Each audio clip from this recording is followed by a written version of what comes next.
Radhe guys, स्वागत है आप सबका मेरे YouTube चैनल जिसका नाम है श्री जी। आज का जो हमारा टॉपिक शुरू हो रहा है वो शुरू हो रहा है चल रहा है हेमरेज से, यानी कि रक्त स्तंभन से। पहले रक्त स्तंभन क्या होता है, सॉरी, रक्त स्त्राव से, रक्त महत्व से, रक्तदान से। रक्त महत्व क्या होता है, हमारी शरीर में इंपॉर्टेंस ऑफ ब्लड बहुत होती है।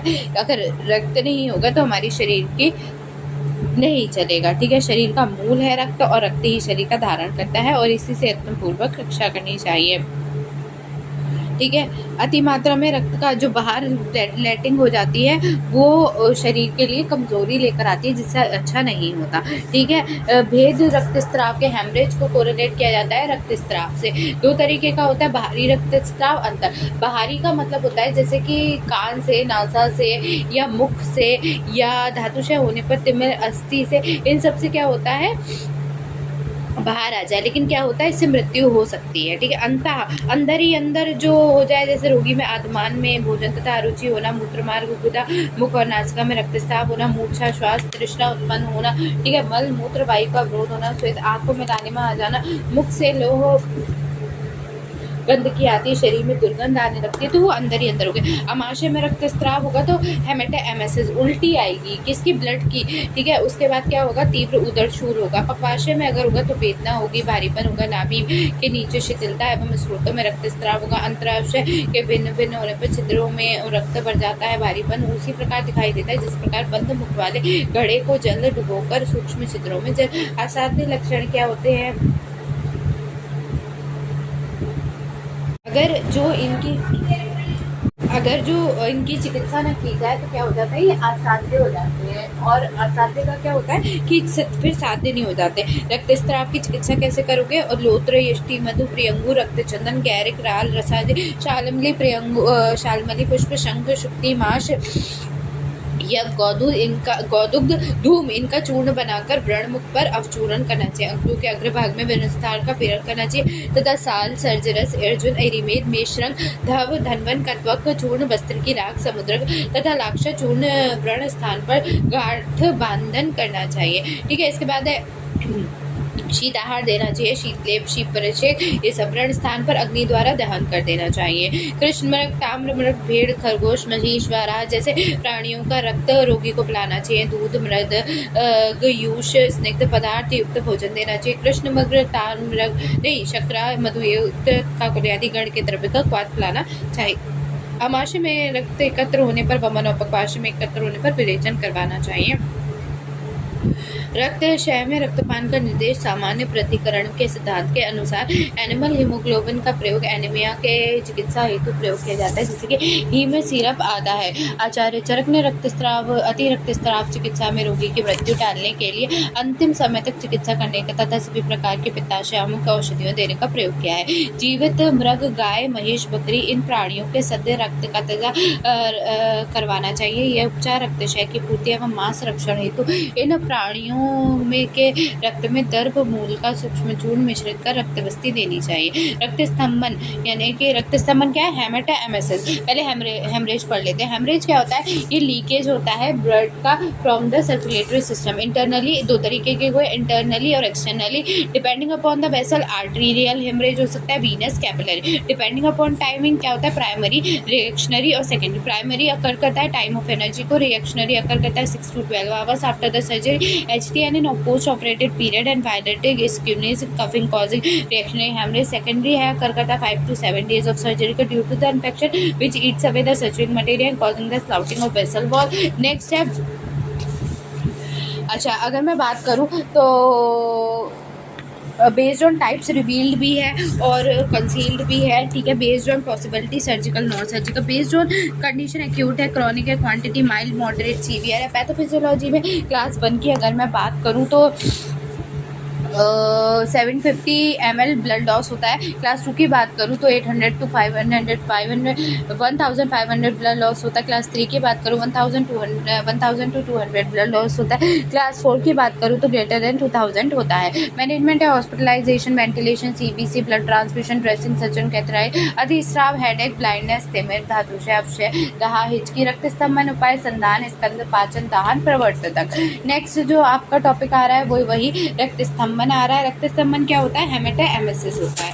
ठीक है, हेमेटोएमेसिस क्या होता है कि रक्त के अतिस्राव को रोकने के लिए संधान, स्तन पाचन दान, ये 4 उपाय किए जाते हैं। कषाय रस द्वारा द्रव जैसे न्यूग्राद, उदुम्बर, हरितकी आदि व्रण का संधान कर रक्तस्राव को रोक लेना चाहिए। हिम पदार्थ जैसे बर्फ स्कंदित करते हुए रेशम आदि की भस्म पाचन दहन कर स्राव का संकोचन कर रक्तस्राव को रोक देना चाहिए। रक्तस्राव होने पर सर्वप्रथम शीतल द्रव्यों से स्कंदन कर, स्कंदन नहीं होने पर कषाय रस वाले द्रव्यों से संधान करना चाहिए। संधान क्रिया के रक्तस्राव न हो पाने पर भस्म द्वारा पाचन क्रिया करनी चाहिए। चिकित्सक को इन 3 विधियों से रक्तस्राव को रोकने का प्रयास करना चाहिए। यदि इन विधियों से कोई लाभ नहीं होता तो दहन कर्म द्वारा रक्तस्राव को रोकने का प्रयत्न करना चाहिए। संधानीय महाकषाय का प्रयोग करना चाहिए। शोणित स्थापन महाकषायों का प्रयोग करना चाहिए। ठीक है, नेक्स्ट है आपका मॉडर्न कोरिलेशन में से हेमेटोयूरिया कहा जाता है। हेमेटोयूरिया क्या होता है?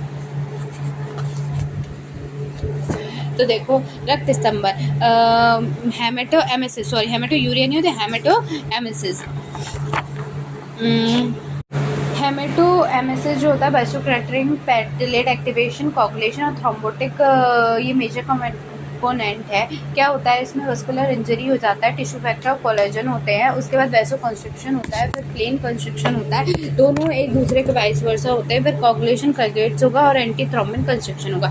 थ्रोम्बिन बन जाएगा और जो आपका वैसो कंस्ट्रिक्शन और प्लेटलेट एक्टिवेशन है उससे प्लेटलेट प्लग बन जाएगा। दोनों से क्या होगा? प्लेटलेट प्लग से फिब्रिनोजन बनेगा और थ्रोम्बिन से फिब्रिन बनेगा। दोनों से ही फिब्रिनोजन बना, फिब्रिन बन गया, ब्लड क्लॉट हो गया, मतलब ब्लड एक जगह जम जाना। ठीक है, ब्लड ट्रांसफ्यूजन क्या होता है? ब्लड ट्रांसफ्यूजन, रक्तदान। ठीक है, रक्तदान क्या होता है? It is a process of, तो देखो, blood transfer, admission of the administration of the whole body blood and its component into a patient is called as blood transfusion. Over source of the blood is voluntary human donation and the whole blood is apparatus into the components of blood, namely packed cell volume, fresh frozen plasma, fresh platelet, hematocytopenis and cryptoprosperate. Indication है hemorrhagic shock, major surgeries, extensive burns, chronic blood test, thrombocytopenia, massive trauma, blood loss increase होगा 20% of volume से, HP increase होगा 8 ग्राम per DL से, HP greater than 10 gram per DL in patient and the major cardiovascular. Blood product packed cell volume है आपका plasma है। ठीक है, और क्या होता है? प्लेटलेट्स हैं, प्रेशर, प्रोसीजर,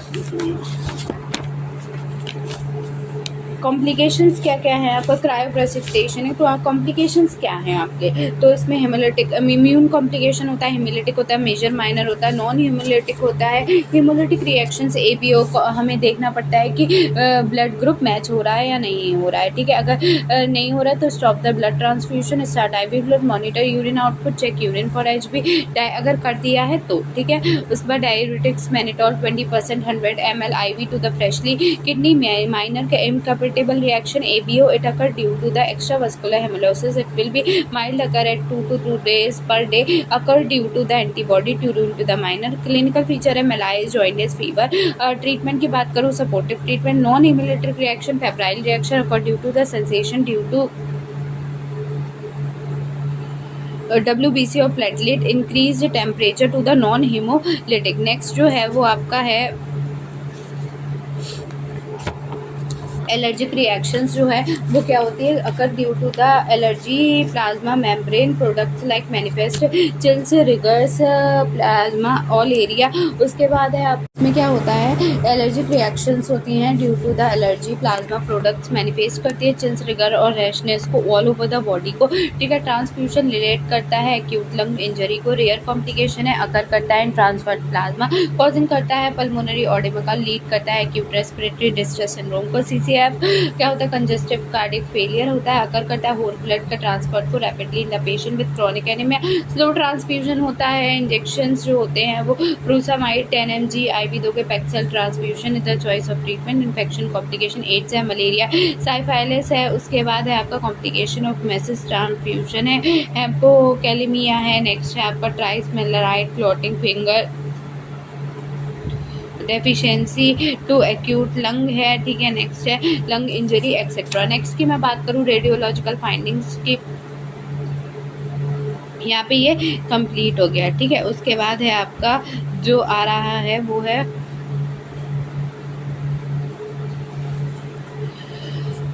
रेडियोलॉजिकल फाइंडिंग्स नहीं करेंगे हम करेंगे अब सीधा, देखते हैं अभी 1 मिनट कि कौन सा टॉपिक आ रहा है। ठीक है, इसके बाद शायद टॉपिक है वेरिकोज वेन्स का। ठीक है, तो वेरिकोज वेन्स आप सबको पता है क्या होता है। पहले तो ब्लड ट्रांसफ्यूजन स्टेप्स में जो होता है वो क्या होता है, फ्लूइड करंट टाइप होता है, क्रॉस द मैच होता है, consent patient is obtain large bone IVS ample supplies होती है और ऑप्टेन ब्लड करता है। ठीक है, उसके बाद इंडिकेशन ब्लड लॉस में से ये मैं बता चुकी हूँ। ठीक है, नेक्स्ट अब मैं जो टॉपिक शुरू कर रही हूँ वो है वेरिकोज वेन्स। अच्छा, वेरिकोज वेन्स क्या होती है। ठीक है, तो वेरिकोज वेन्स, एक सेकेंड, सिरा विकार आ रहे हैं। सिरा विकार में सबसे पहला क्या है, वेनस डिसऑर्डर्स होते हैं। डीप वेनस थ्रोम्बोसिस, ये पूछा गया है 2 मार्क्स के क्वेश्चन में, 5 मार्क्स के क्वेश्चन में और 15 मार्क्स के क्वेश्चन में। 4-5 क्वेश्चन आपके पूछ लिए जाते हैं तो वो 15 मार्क्स का, मतलब 2-3 पूछ लिए जाते हैं तो वो 15 मार्क्स का बन जाता है। ठीक है, उसके बाद क्या है कि देखो डेफिनेशन है पहले डीप वेनस थ्रोम्बोसिस की। देखो क्या है, formation of blood clot in deep vein common in legs, जो कि वेट की वजह से भी हो सकता है, किसी भी वजह से। हमारे जो नीचे के बॉडी होती है उस पर क्या होता है, हमारे जो क्या होता है, ब्लड जम जाता है। ठीक है, तो उसके लिए क्या क्या होता है, formation of blood clot in the deep vein common in legs, causing a trauma, hormone road traffic operation, malignancy, blood disorder, orthopaedic surgery, serious illness, embolisation, splenectomy, thrombosis, venous disorder, hyper coagulatory vessel injury. Clinical features की बात करूँ तो low grade fever होता है, white leg, acne होता है और pen होता है। इन्वेस्टिगेशन की बात करूँ तो डॉपलर स्टडी है, LLR टेस्ट है, हैमर साइंस है, forcible dorsal flexion of foot है। मैनेजमेंट की बात करो तो बेड रेस्ट दोगे, एंटीकोगुलेंट ड्रग दोगे, सर्जरी करोगे, वेनस थ्रोम्बोक्टोमी करवाओगे। नेक्स्ट जो टॉपिक है वो आ रहा है वेरिकोज वेन्स। वेरिकोज वेन्स क्या होता है कि यार abnormal tortuous dilated subcutaneous vein caused by the weakening in the vessel muscle. Legs are the commonest sign of the varicose vein system of the leg has been work against the maximum gravitational force. जो लोग ज़्यादा देर तक खड़े रहते हैं, जो लोग बहुत देर तक बैठे रहते हैं सीधे पैर करके, वो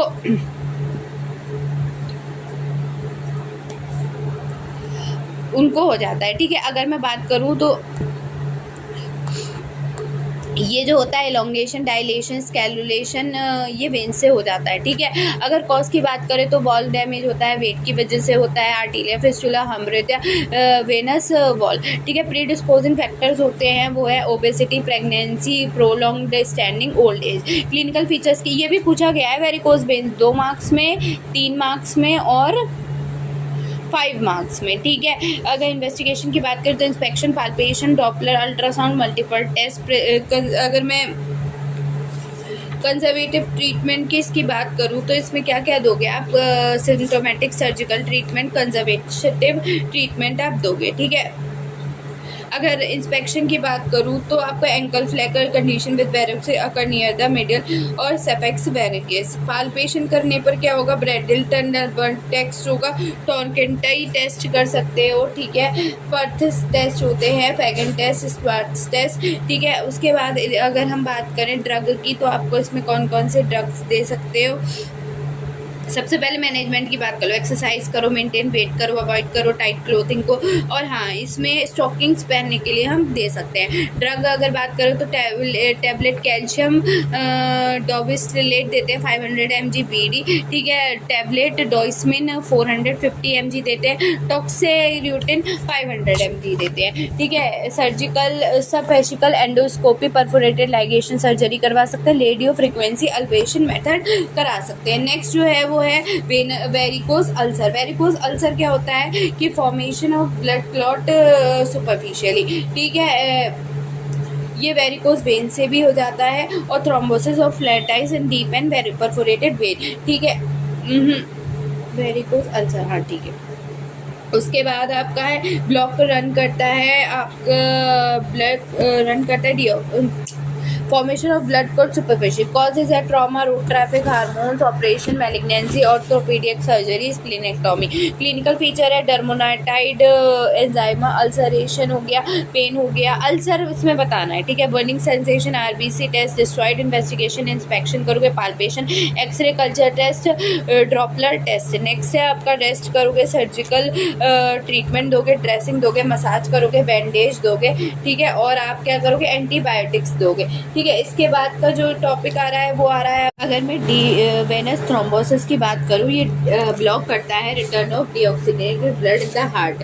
ये क्वाइट कॉमन है लोअर एक्सट्रीमिटीज पे but can also occur in upper extremities, ठीक है। एटियोलॉजी है stasis, vascular injury, hypocoagulation. Classification है super venous thrombosis, deep venous thrombosis. Superficial में क्या होगा, is inflammation and clotting and superficial vein में होगी, ठीक है। Pain, clinical feature, oedema, redness, tender, ये सब होगा, ठीक है। मैनेजमेंट है von formation and compression, compressive elastic, stockings and creep,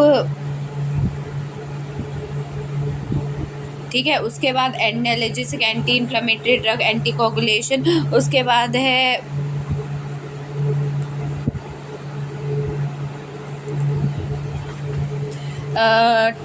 topical application थ्रोम्बोपेटिशियन, ठीक है। उसके बाद है एंटी प्लेटलेट ड्रग, एंटीबायोटिक्स दोगे। डीप वेन थ्रोम्बोसिस हमारा हो गया, ठीक है। उसके बाद का जो टॉपिक आ रहा है वो हो गया आपका धमनी विकार। धमनी विकार में क्या क्या आएगा पूछा जाता है, याद रखना। धमनी विकार में जो पहला टॉपिक है वो आर्टीरियल डिसऑर्डर्स के हैं, तो arterial acnes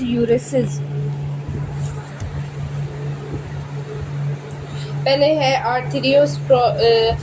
arteriosclerosis. Most common arteriosclerosis are the occlusion in the arteriosclera, a degenerative disease that is characterized by the endothelial cell dysfunction, inflammation, salivation, and infiltration of the accumulation of cellular and matrix element. Process lead to the formation of the fibropelikes and the end stage disease. Advanced plaque obstruct the blood flow and lead to the chronic syndrome. Angina pectoris in the heart, intermediate claudius in the legs, and the organ specific syndrome such as renovascular hypertension, more sudden।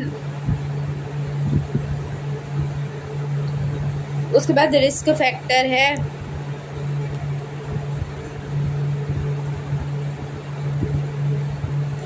आपका family history होनी चाहिए, smoking नहीं होनी चाहिए, hypertension, hyper कोलेस्ट्रोलियम के through होता है, ठीक है। उसके बाद क्या होता है, the first sign of arteriosclerosis में क्या देखने के लिए मिलता है, lipid macrophages, laden fatty streaks on the endothelium surface में जो होती है वो फैटी लिपिड्स बन जाते हैं, जिसकी वजह से क्या होता है, लेशन प्रोग्रेसिव, वही है कि ऑब्स्ट्रक्ट कर देता है, रोक देता है, तो उसको बोलते हैं। प्रोग्नोसिस में है angina pectoris result of coronary arteriosclerosis किया। ये arterial occlusion is paralysis, paraesthesia is absent, ठीक है। उसके बाद जो मैं टॉपिक पढ़ा रही हूँ वो है आपका एनेसूरिया, धमनी ग्रंथि, ठीक है। A ballowing and weakened area in the artery, also called as aneurysmal dilatation, causes a weakness, swelling, artery dilatation, congenital and acquired. Clinical feature acute pain, swelling, inflammation and ischemia. Types तो होते हैं true और false. False जो होता है फ्यूसिफॉर्म secular dissecting होता है, investigating lipid profile होता है, चेक करोगे, एक्सरे करोगे, आर्टेरियोग्राफी करोगे। मैनेजमेंट क्या होगा कि आर्टीरियल लाइगेशन होगा, एक्सीशन होगा और एनियोसरोमैग्राफी होगी। बेगर्स डिजीज, बर्गर डिजीज भी बोलते हैं, थ्रोम्बोएंजाइटिस ऑब्लेटरेंस होता है। इंपॉर्टेंट पूछा गया है 2 मार्क्स में, 3 में और 5 में भी, ठीक है। इसी तरीके से एन्यूरेसिस 2 मार्क्स, 3 मार्क्स और 5 मार्क्स में पूछा गया है, ठीक है। Blood vessels becomes inflamed, small and blocked with the blood clots, cause करता है स्मोकिंग, टोबैको, जेनेटिक हिस्ट्री होती है, रेकलेक्सम होता है, एंटीबॉडीज कॉज करती है। ट्रायटियो वेसल में 2 तरीके की होती हैं, कौन कौन सी, थ्रोम्बोपिटियस और पायरामिड्स। टाइप्स 1 है रेयर, टाइप 2 लेजेंड फुट में होता है, टाइप 3 फीमोरल में होता है, टाइप 4 इलियक अरोटा में, टाइप 5 जनरल टाइप है। क्लिनिकल फीचर थ्रोम्बोप्लेटिस है, पेन है, क्रैम्प है, सीजेशन है। इन्वेस्टिगेशन में इंस्पेक्शन करोगे, पाल्पेशन, बर्गर पोस्टल टेस्ट करोगे, ESR टेस्ट करोगे, एंटीबॉडी टेस्ट करोगे, एंटीरियोग्राफी करोगे। मैनेजमेंट में ड्रेसिंग होगी, IV फ्लूइड्स होगा, एंटीबायोटिक्स होगी, सर्जरी होगी।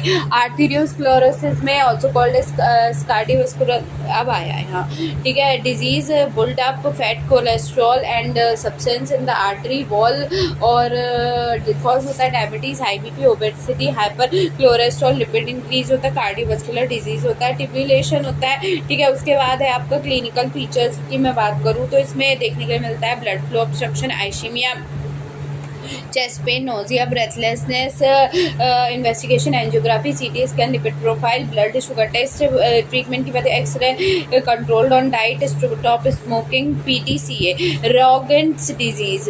नेक्स्ट क्या है, रेनॉल्ड्स डिजीज, ये भी पूछा जाता है 2, 3 और 5 नंबर में। ठीक है, तो definition of the condition in which some area of the body feel number and cool skin constrict होती है, कॉजेज है कनेक्टिव टिश्यू डिजीज होती है, आर्टरी डिजीज होती है, कार्पल टनल सिंड्रोम होता है, वाइब्रेशन होती है। नेक्स्ट क्या है, कॉजेज क्या क्या है,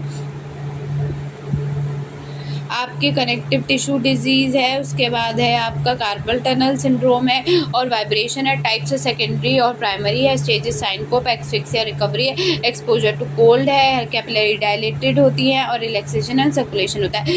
PCR 3 तरीके के थे, पहला साइनोसिस रबर, इन्वेस्टिगेशन है नेल फोल्ड, कैपिलोरोस्कोमेटेक्स, क्लिनिकल फीचर है sensation, blowing pain, paraesthesia, inflammation, red ulcer, colour changes. Management में वेसोडायरेक्टर्स करोगे, एंटीबायोटिक्स दोगे, IV फ्लूइड्स और एम्पिटेशन करोगे। यहाँ पर ये कंप्लीट हो गया, अब इसमें कुछ भी नहीं बचा। नेक्स्ट जो टॉपिक आ रहा है वो है मन्या विकार, जिसमें क्या क्या है, गलगंड, गंडमाला, अपची एवं पाषाण गंधर्व, तो ये भी पूछा जाता है। ठीक है, एक मिनट, अगर मैं यहाँ बात करूँ गलगंड की, तो गलगंड को हम गोइटर बोलते हैं, सबको पता है। गलगंड गलस से पार्श्व, गलगंड एका, गल पार्श्व में किसी एक उत्पन्न शोथ को गलगंड कहा जाता है। परिभाषा है, जिस मनुष्य के गले में शोथ मर्यादित होकर मूषक के समान लटकता है, चाहे वो आकार में बड़ा हो या छोटा हो, उसे गलगंड कहते हैं। प्रकोपेक्त कफ गले के बाहर धीरे धीरे शोफ उत्पन्न करता है, उसे गलगंड कहते हैं। नेक्स्ट है संप्राप्ति की मैं बात करूँ, वायु और कफ गले में प्रवृत्त होकर धातु का आश्रय करके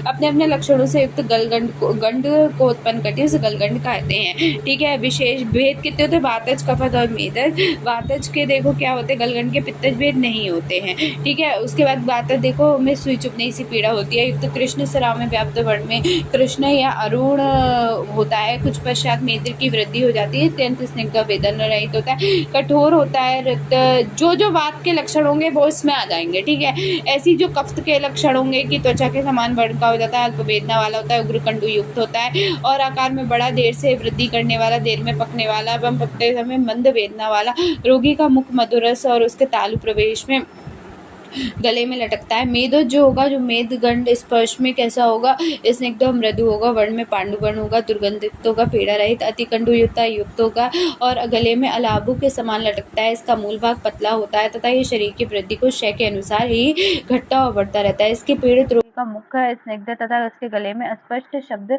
क्या है, असाध्य गलगंड के लक्षण क्या होते हैं, कष्ट के श्वास होते हुए, मृदु या दुर्बल शरीर वाले या 1 वर्ष तक अधिक पुराने अरोचक और पीड़ित क्षीण एवं भिन्न स्वर वाले रोगी को असाध्य मानते हैं। चिकित्सा क्या है, सर्वप्रथम बातर औषधि, वात कांजी, अष्टविध, मूत्र, दूध, तेल और मांसरस द्वारा नाड़ी स्वेद होता है। स्वेदन के पश्चात रक्तमोक्षण करना चाहिए, व्रण शोधन पर उपनाह बंधन करना चाहिए।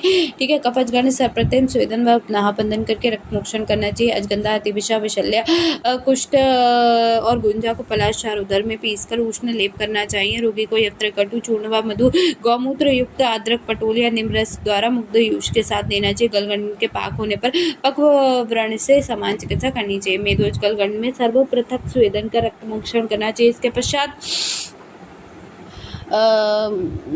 निशोत स्नूही मंडूर दंती रसायन लेप करना चाहिए। सारस आदि गण के औषध वृक्षों का सार गौमूत्र में घोलकर देना चाहिए। ठीक है, उसके बाद गलगंड का शस्त्र से पाटन या मेद्र बाहर निकालकर व्रण का सेवन करना चाहिए। व्रण का ऊंचा मज्जा घृत बेद व मधु से दुग्ध करना चाहिए। तत्पश्चात घृत का प्रयोग करना चाहिए। व्रण का काशी तथा गौरेचन का चूर्ण लगाना चाहिए। तेल द्वारा अभ्यंग करने पर व्रण पर सालस आदि गण से गौभय भस्म का प्रयोग करना चाहिए। व्रण का प्रक्षालन त्रिफलापात से गांठ बांधकर करना चाहिए। नेक्स्ट है, इसका कोरिलेशन ग्वाइटर से किया गया है, जिसमें कि क्या होता है, एनलार्जमेंट ऑफ थायराइड ग्लैंड हो जाती है। ठीक है, अगर हम मॉडर्न की बात करें तो एक enlargement of butterfly shape gland below Adam's apple. ठीक है, टाइप्स क्या है, सिंपल ग्वाइटर, टॉक्सिक, न्यूप्लास्टिक और थायरोइडोक्टाइस। मार्फोलॉजी जो है वो आपके क्या है कि ग्रोथ पैटर्न होता है, यूरिनोडुलर ग्वाइटर होता है, मल्टी नोडुलर ग्वाइटर होता है और डिफ्यूज ग्वाइटर होता है। साइज आपका 3 होते हैं, class 1, class 2, class 3। Normal posture goitre palpable, third वाला वेरी लार्ज होता है। ठीक है, इसके बाद की मैं बात करूँ तो ये आयोडीन डेफिशिएंसी से होता है। ठीक है, आयोडीन की डेफिशिएंसी से क्या होता है, ग्वाइटर हो जाता है। ठीक है, फिजियोलॉजिकल ग्वाइटर भी होते हैं। ठीक है, स्पोरेनिक ग्वाइटर भी होते हैं। रिस्क फैक्टर है, ये फीमेल में ज़्यादा होता है, 40% ऑफ एजेस में होता है। Family history, smoking, hormonal changes. ठीक है, उसके बाद की मैं बात करूँ तो सिंपल ग्वाइटर 3 तरीके के होते हैं, कौन कौन से, डिफ्यूज, नोड्यूलर और कोलाइडल। ठीक है, क्लिनिकल फीचर्स कई तरीके के एसिम्टोमेटिक होते हैं, स्वेलिंग कॉमन होती है, एनलार्ज करती है, प्रोड्यूस करती है प्रेशर को, ट्रैकिया को बोलने में दिक्कत आती है, हॉर्सनेस ऑफ वॉइस हो जाती है, कॉम्प्लिकेशन होती है, हॉम्ब्रेज हो जाता है, नोड्यूल में डिस्फिगिया और डिस्फाइगिया हो जाता है। ठीक है, उसके बाद है अगर हम बात करें तो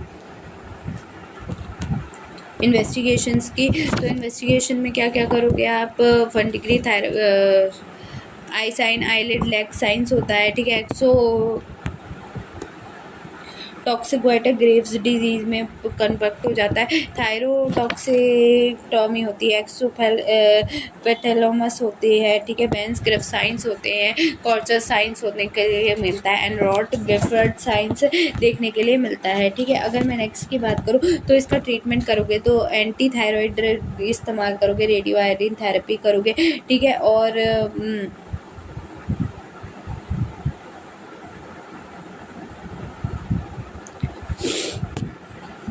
ये सब इसमें यूज़ करोगे। ठीक है, अगर बात करूँ तो न्यूप्लास्टिक ग्वाइटर कितने प्रकार का होता है, तो वही मैलिग्न और मैलिग्नेंट, वो धीरे धीरे अपने टाइप्स से लिख देना, ट्यूमर का ही लिखना है इसमें। ठीक है, तो उस हिसाब से लिख देना। नेक्स्ट है आपका ग्वाइटर हो गया। थायराइडिज्म और हाइपोथायराइडिज्म में डिफरेंस पता है। ठीक है, उसके बाद थायराइडोक्टॉमी जो क्या होती है कि जो सुपाइन पोजीशन में नेक पेशेंट को एक्सटेंड करती है बिलो बिटवीन द थायराइडेक्टॉमी। थायराइड का जो ट्रीटमेंट होता है वो थायराइडेक्टॉमी कहलाती है। ठीक है, नेक्स्ट का जो वो है गंडमाला। माला सबको पता है क्या होती है कि गले के पार्श्व में भाग में उत्पन्न अनेक शोथ रूपी संरचनाओं को गंडमाला कहा जाता है। संप्राप्ति क्या है इसकी कि मेड स्थित दोष कंठ मन्या अक्ष कक्षा वक्षण एवं इन स्थानों को आश्रय करके त्वक समान वर्ण के कठिन स्निग्ध वार्तक आम्लक फल की आकृति के समान गंभीर अवगाढ़ संप्राप्ति है कि मेद स्थित कोष्ठ मन्या अक्ष कक्षा वक्षण इन स्थानों का आश्रय करके त्वक समान वर्ण के लिए स्निग्ध बैगन आम्लक फल की आकृति के समान गंभीर अवगाढ़ अनेक देर से पकने वाली गंड ग्रंथियां उत्पन्न करते हैं। ये ग्रंथियां एक दूसरे से माला के समान जुड़ी हुई होती हैं। 3 प्रकार की होती है, वात, पित्त, कफ। साध्यता असाध्यता की बात करूँ, साध्य परंतु इसमें पीनस, पार्श्व शूल, कास, ज्वर, छतरी उपद्रव माने जाते हैं। गंडमाला में चिकित्सा जो होती है सो शिरावेद, वमन विरेचन, शिरोविरेचन, धूमपान, पुराण घृतपान, लंघन, प्रघर्षण एवं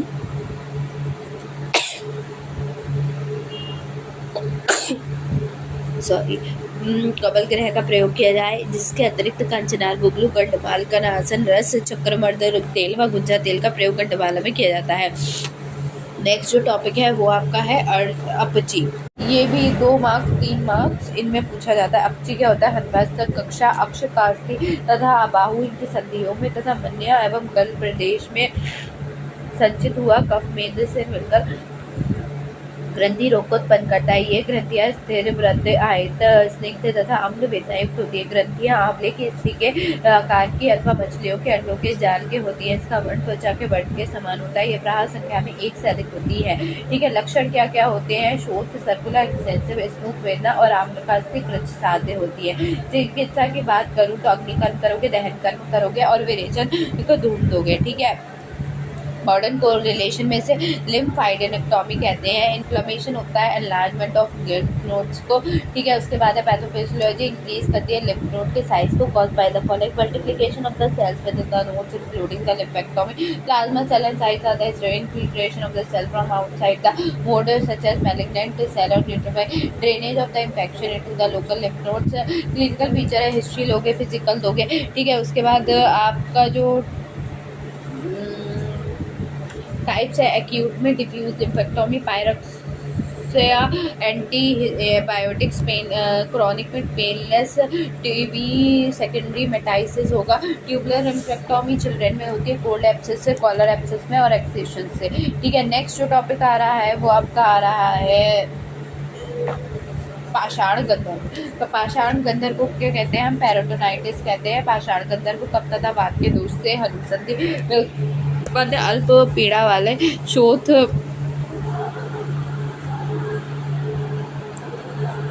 शोथ की पाषाण गंधर कहा जाता है। आचार्य चरक ने उसका अनुसार सन्निपात ज्वर होने के कुछ समय पश्चात रोगी को उपद्रव स्वरूप कर्णमूल शोथ हो जाता है, जिसके प्राय घातक होता है। चिकित्सा होती है, सर्वप्रथम शोथ का स्वेदन करना चाहिए, तत्पश्चात मनशिला, हरतला, कुष्ठ, देवदारू, कल्प का लेप करना चाहिए। इसमें पाक होने पर व्रण के समान चिकित्सा करनी चाहिए। पाषाण गंधर रोग में चलोका का रक्तमोक्षण कराने पर बिना औषधि प्रयोग के रोग शांत हो जाता है। अगर हम बात करें तो पेरिटोनाइटिस है, inflammation of the parotid glands, both causes है डिहाइड्रेशन, इन्फ्लेक्शन, एलर्जी, मम्स और ब्लॉकेज।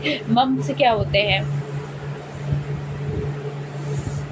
अच्छा, इसी का सॉरी पहले पैरोटिड का देखो सिम्टम्स, पेनफुल स्वेलिंग होती है, फीवर होता है, हेडेक होता है, ड्रॉपिंग लिम्फ नोड्स, एंटीबायोटिक्स दे सकते हो, surgical drainage, mouth wash with antiseptics. अच्छा, मम्स क्या होते हैं? इन्फ्लेमेशन होती है पैरोटिड ग्लैंड को, known as mumps, acute viral disease है cause by paramyxovirus. Virus is acquired by the respiratory droplet after 12 to 25 days. Varicella occurs last for 3 to 5 days. Clinical feature है myalgia, anorexia, malaise, headache and low grade pyrexia. Parotitis is the most common feature, it may be unilateral और bilateral. ठीक है, complication है, पेनक्राइटिस होगा, unilateral deafness होगी और meningitis होगा। Management है, वैक्सीनेशन करोगे, सिम्टोमेटिक ट्रीटमेंट करोगे। उसके बाद है नियोप्लाज्मा ऑफ,